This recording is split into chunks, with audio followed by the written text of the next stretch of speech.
Welcome to the SNN Network Canada virtual event. I'd like to introduce our next presenter, Michael Drouin, President of MedX Health. Michael, the floor is yours. Thank you very much. Welcome, everybody, and thanks for being here today.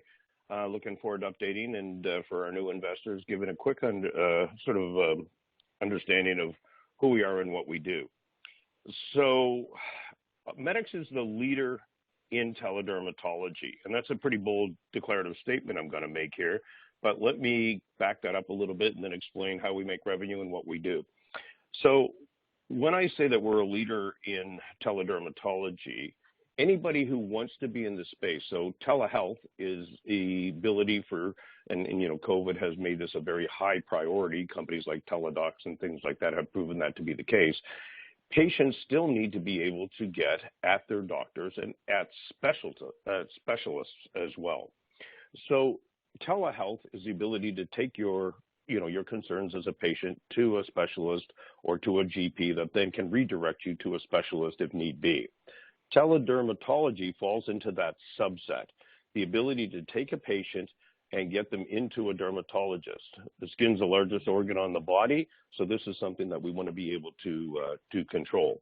So in order to be a leader in teledermatology, I put out here on this slide some of the functionality you have to be able to have. So the first thing you have to have at the very front end is the most advanced image capture system in the world. And what that means is you have to be able to take a perfect image of the patient that when it's transported across the secure internet line or service, that when the dermatologist gets it, that the dermatologist has the ability to assess that mole or that lesion or that wound or that inflammatory condition. And this is where a lot of teledermatology systems that have been recently put forward fail. About 40% of the images that are sent across the internet right now cannot be read by a dermatologist. And they come back as, sorry, have to see the patient or rescan. MedX's technology is a Class 2 medical device, FDA cleared, CE, in 38 countries actually. And so when we take an image, we can guarantee to the dermatologist that's assessing that image that it is a readable and accessible image. You have to have a patient management system. You have the ability to take that image and put it into the patient's file. And that means that we have captured all your information and that we've contained it within inside and the image. And then we have to have the ability that if something comes up and you're diagnosed by the dermatologist, that we can get you in to get triaged and taken care of, whether that's a biopsy or an incision or having the melanoma dealt with and dealt with. And we have a navigation system built right into our back office or back end. And this is the other thing that one has to have. You have to have a fully secure telemedicine platform. And for people that understand that sort of side of it, we're SOC 2 level security. And the reason why we're seeing a lot of this out in the world now, a lot of ransomware and threatware attacks are going on, and that compromises it. So if I'm going to go across a broad-based system, a large distributor, if you were looking in Canada, Shoppers or Rexall, CVS in the States or anything of that, we wouldn't be able to do large-scale distribution across their network unless we had the highest level of security. And so in order to be an enterprise-sized system, you need to be able to have a fully secure platform when you're transferring people's patient information. And you have to have the ability to store those images for 10 years. You have to have those images. None of the images can be captured and caught on any of the capture devices. And, you have to have a functional AI strategy. So here's kind of how MedX works. The way we work is we have a hardware side of our technology, and it's a Class 2 medical device on a scope, and then we have an HD medical camera that takes images for inflammatory conditions. That is taken at an ease of access location. So we populate those scopes in places like pharmacies, med clinics, occupational health centers, chiropractic offices, anywhere where there is a technician. It doesn't need to be operated by an MD, a technician where a patient can walk in and be scanned. That image of the patient's skin condition that they've had addressed goes across our secure network. We keep all of that data. It belongs to us. And then it goes from there across the internet to a dermatologist, and the dermatologist gets a notification that they have a new patient, and in 72 hours, we will have an actual live consult sent back to the patient or to the patient's GP, depending on how they set it out. And that is essentially what we do.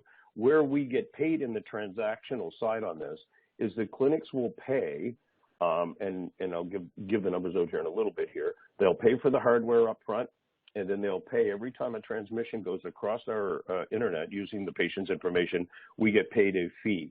And I'll give a little bit of that number here in a few minutes. So our other differentiation, which I talked about a little bit earlier, is this. Our bigger differentiation is this is what goes on in the current imaging technology. If you're at a dermatologist's office, you will have what they call a dermatoscope for everybody who's been there. And that's a magnified polarized lens where the dermatologist will look at it. And this one, it's the top left corner. And if you look across from there, this is a melanoma. It's got what we call a blue-gray veil. It's got a radial extension. A dermatologist looking at that in person would immediately know that that's a melanoma. Other capture technologies, sometimes at source they're okay, but these are big images. Like, we're moving 26 megs across the internet. So what happens is they get pixelated and compressed. So the second the dermatologist gets them and opens them up, they can't read the images because a lot of the fine qualities or attributes of a molar lesion, they just can't read them. And so when they can't read them, they're no good. So that's where I come in to the current literature has 40 to 42% of the images that go across the internet cannot be read. And that means the adoption curve for teledermatology will not take place until that is solved and we've solved it. This, on the other hand, is what our system looks like.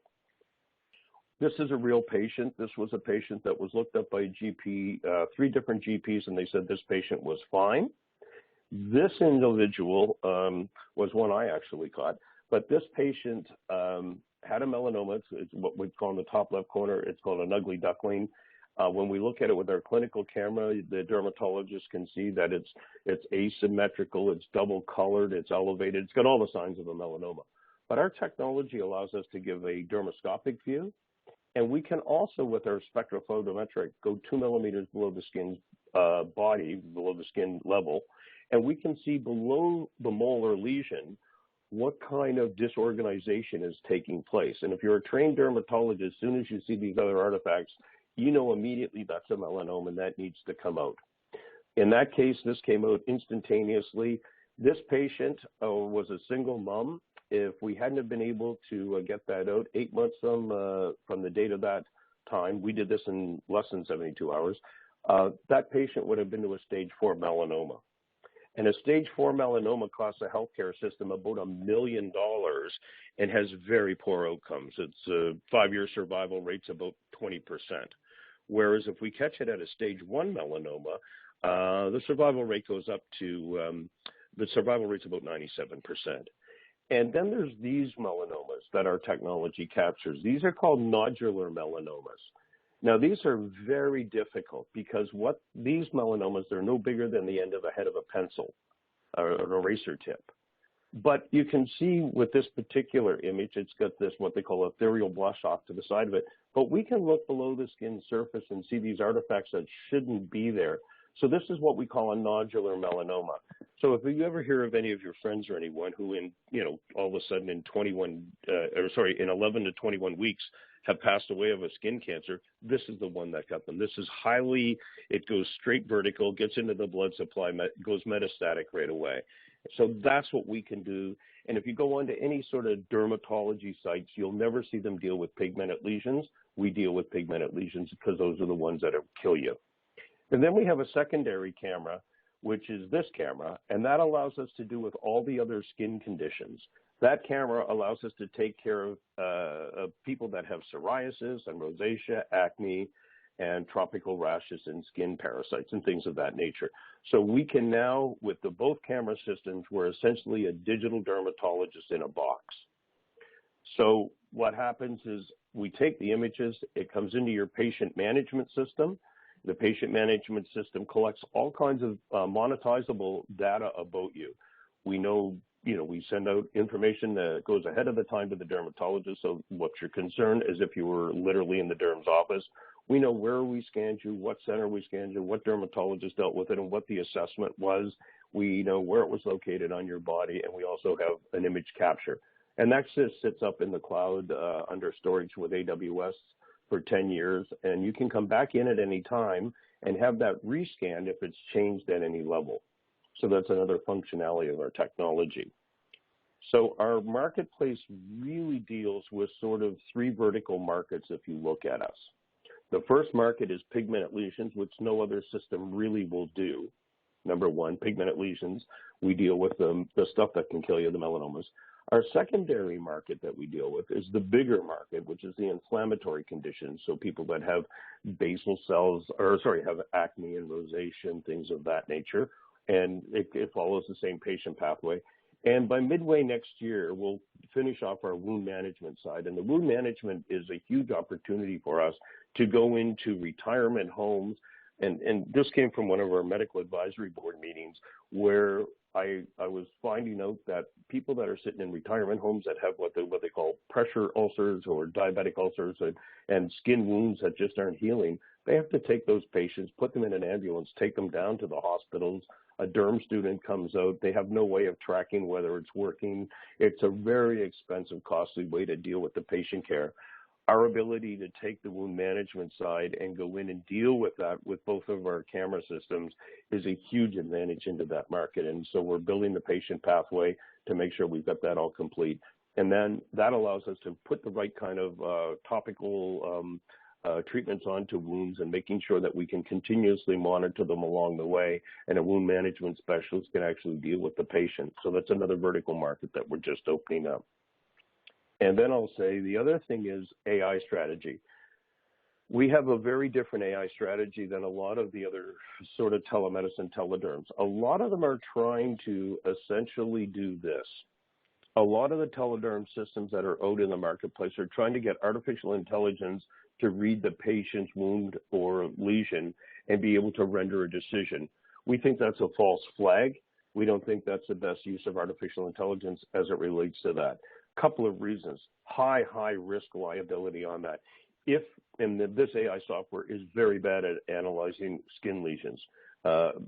Google has one out there now that you can do it. It's really collecting metadata more than it's an assessment tool. To get that right, you would have to get it 100% right on sensitivity and specificity. And we think that accuracy levels on AI is so many years out, just because of the complexity of the image. You have to have standardized images, and there's a lot of complexity around that. What we do with our AI is a little bit different. We use our AI, if the biggest problem with the acceptance of teledermatology is the ability to get the image to the dermatologist that's readable, we use our AI to guarantee, we call it derm certified, that we certify if an image is going to the dermatologist, that it's an accurate image. And what that means is that the dermatologist is going to be able to read it and assess it. So that gives us a much faster adoption curve with the dermatologists who we need on the other end of our platform to read the scans. The other thing we're able to do with our AI is start to sort. So we have the ability to sort images so that we can get tougher images to the dermatologists that are connected to hospital systems and take the images that we know aren't particularly threatening, that we can tell because there's nothing going on below the skin, that they're benign. We can get those to just regular dermatologists to render an opinion on those. And we have the ability with our AI, when we do the full rollout here, we'll be able to do things like have a wizard running underneath it so that if a dermatologist, because they have a checkbox that they're writing down on, makes a statement about we think this is a benign lesion, and the AI is picking up that it thinks it's a nodular melanoma, it'll alert the derm as a sort of a warning light that, are you sure about that? The AI is reading it as this, and it gives the derm a chance to go back in and see if they missed anything. So it just acts as a break or a check mark. I'll speak about, I'll move to the next part now, and I'll speak about our, our cost model. So how do we get paid? So the way we get paid essentially is this. We get paid on a lease basis. If we're leasing out the device and the Cystoscope and a laptop, we get paid about $18,000 It's a $300 a month lease to the clinic. Doesn't come out of their capital budget. It comes out of their op budget. $300 a month.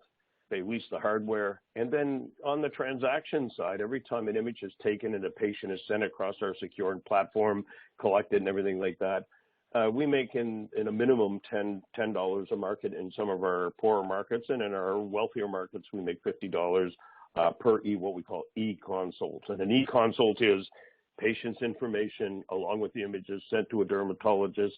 It has been assessed and sent back to the patient. That's considered an e-consult, at which point we get paid for that. So that's kind of what ours looks like. And then I think what I'll do is I'll take the time now, because I kind of whipped through this slide quickly.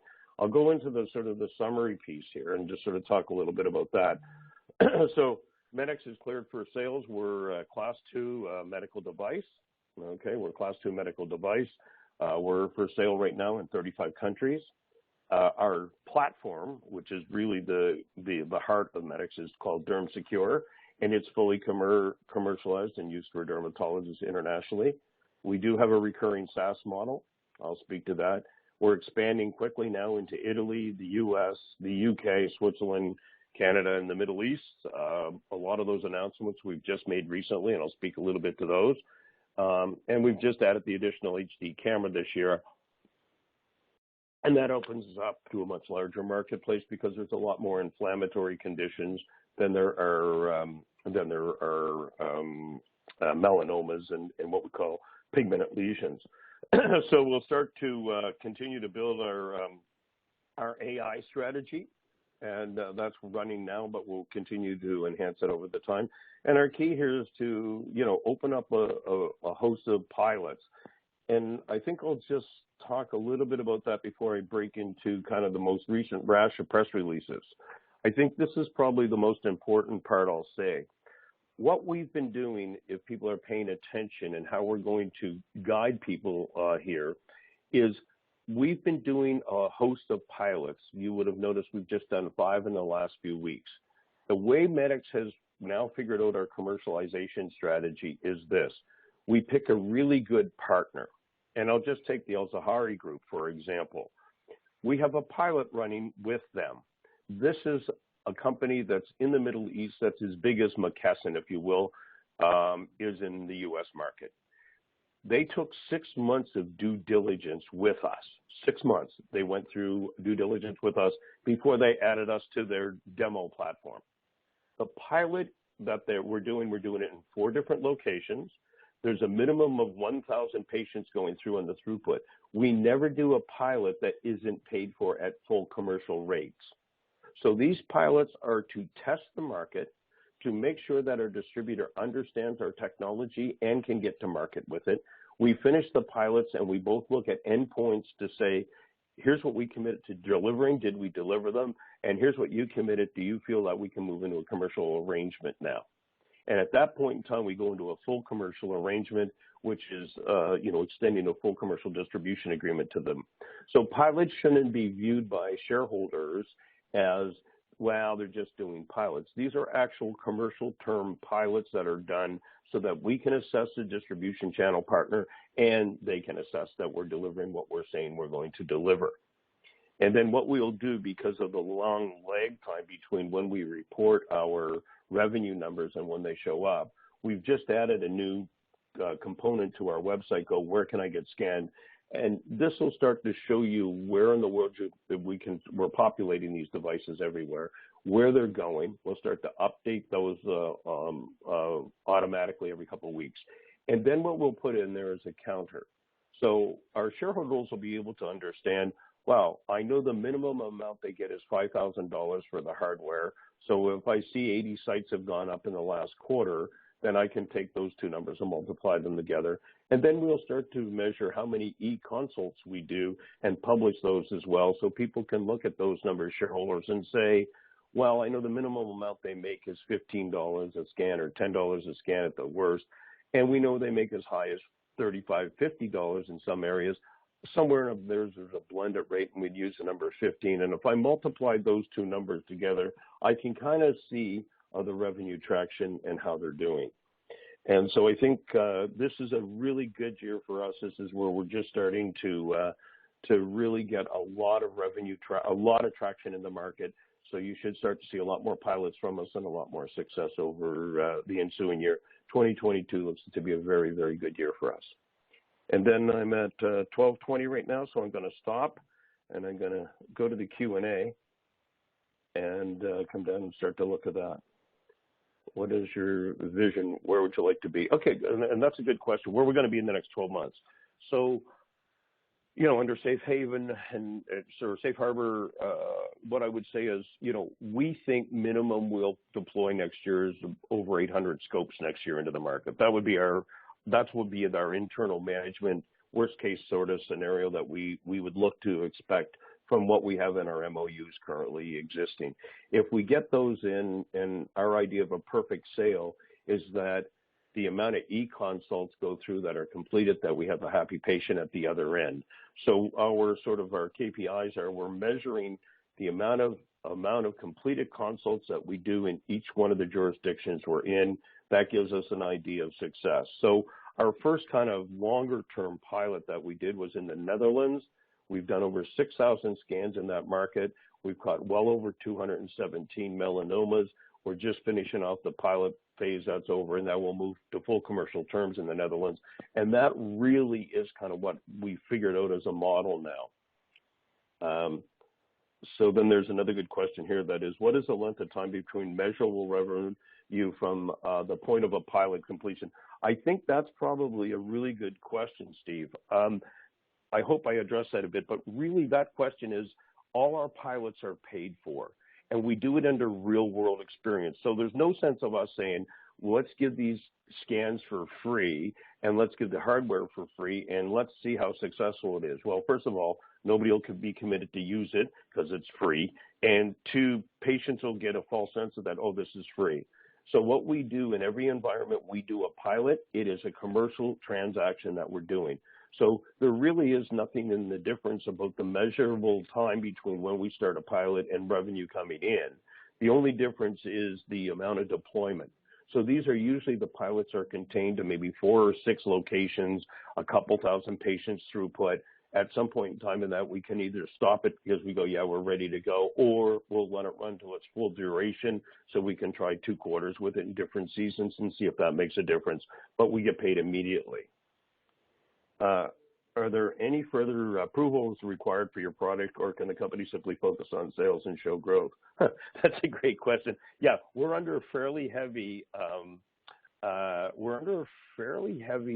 of what we call regulatory compliance. So that's a big part of what we do. We will always have continuous product improvement, but really right now the focus is purely execution. You know, we did get a lot of feedback loop from our medical advisory board in the market that we needed a secondary camera. And so last year, early in the year, we started that. We've tested a couple different models of that, but we've got a perfect camera now that takes a perfect clinical image. And so we're happy with that. So there's nothing really new coming on stream. We've got updates and stuff like that, but nothing else new there. Discuss false positives and false negatives. Okay, so this is more under what we call sensitivity and specificity, and that falls under a device that's making a decision. We don't make the decision, the dermatologist does, and that's why we have such a strong relationship with the dermatology and the dermatological community. So what we're doing is we give to the dermatologist the perfect image of you. The dermatologist is a pattern recognition mammalian. They've been trained and looked at nothing but images for their first 3 years of from their residency to their graduation. So they understand if you can give them a proper image, they can make a diagnosis as easy as if you were sitting in front of them in their office. So really that isn't what we do in terms of sensitivity, specificity on our technology. The question is, what's the adoption or acceptance of dermatologists? And I can assure you, we've now added a mobile dermatological advisory board, 10 of the top thinkers in the U.S. and 10 in Canada, and we just have 5 in the European theater. Every one of them has given us feedback, and they all say, every one of them says this is game-changing technology. Do you provide archival or retrieving of your information, future tracking results, and test and re-examination? The answer to that is yes, we do that. We do that a lot. One of the other questions that we had is our technology being used in the United States? Yeah, we were really careful going into the U.S. model to get it right. And we've spent some time down in Louisiana and some emergency care centers and that. We've just collected the data. We know about the billing, and we've got a very big distributor that's similar to the one that we have in the Middle Eastern theater that we're working to negotiate with now to be able to go into the U.S. market with a much stronger partner down there. Another good question here, and that is our technology being used for training education at university? And that's a great one because most dermatologists are trained on what they call a dermatoscope or dermoscope, and we have been donating some of our technology for the universities and more importantly for clinical research. So we've been giving a host of our technology out, and we've got some published papers coming out this month to update our current field of research that we have. And we've got a host of them coming out right now in publication. So a lot of our technology we hand off into that marketplace. We did that when we went to Brazil. So I went down to Brazil, and we had a bit of a problem with Brazil. COVID was such a strong influence down there, and that was a real problem. So we started to get into some real problems with the COVID. But I did get an update. We had 41 scopes go out into the Brazilian market over the last week, so they're back up and running full time and putting scopes out into the market now. These were scopes that were bought prior that were sitting there, so we're hoping there. We've done a lot of work to build our brand by going. I donated a bunch of scopes to some of the poorer hospitals in the Brazilian area to train up the students, so we do use it as that. Good question here, which is any revenue posted from the Netherlands? The answer to that is we've just completed that. In fact, we've been collecting the money that was owed from the Netherlands to us on that, and I think it's somewhere around $77,000 was the number that'll come in from that one, from the scan revenue that we just received. We have collected money along the way, but we've just collected a large sum from the Netherlands because we're finishing off the pilot and the way that was structured. So yes, we've gotten lots of revenue coming in from the Netherlands. And scalability. So we've built this whole system to be scalable, and I'll end on this. It's 12:28. We've built our whole system studying very carefully the ecosystem and the patient-centric system. And I think this is the big thing, if I would finish on a strong note. The biggest thing that came out of COVID is that broken part of the healthcare system needs to get addressed, and digital technologies can really increase the efficiency of the healthcare system and reduce the cost of the healthcare system. And I'll just take, unfortunately, the situation in Canada. We have 537 dermatologists. Now, I'll pause now for the laughter out of our U.S. partners, but 537 derms. If you have, and we have to be referred in Canada by a GP because we're a socialized system, you have to be referred by a GP to get into a dermatologist in Canada is the patient pathway. It takes you right now, after COVID, because of the backlog, 2 years to see a dermatologist. Well, if you have an active melanoma, you don't make it. And that's a sad state of affairs. So, as much as people say our healthcare system is the best in the world, it is, but you just can't access it. The truth of the matter is that we built our system in conjunction with the dermatological community, and we can be fully scalable, and that's starting to prove itself out by some of the partners we're dealing with. And over the next couple of months, you're going to see a lot more partners come on side that are large-scale partners, and the reason we can do that is because of our scalability. And it's 12:29, so I think I got through most of that stuff and all your questions. So I hope this was helpful as an update for those people that haven't heard from me for a bit, and I hope it was useful for the people that have just joined us. And we're always available to take questions. Thank you for your time. Thank you, ladies and gentlemen. This concludes today's presentation. Thank you for tuning in.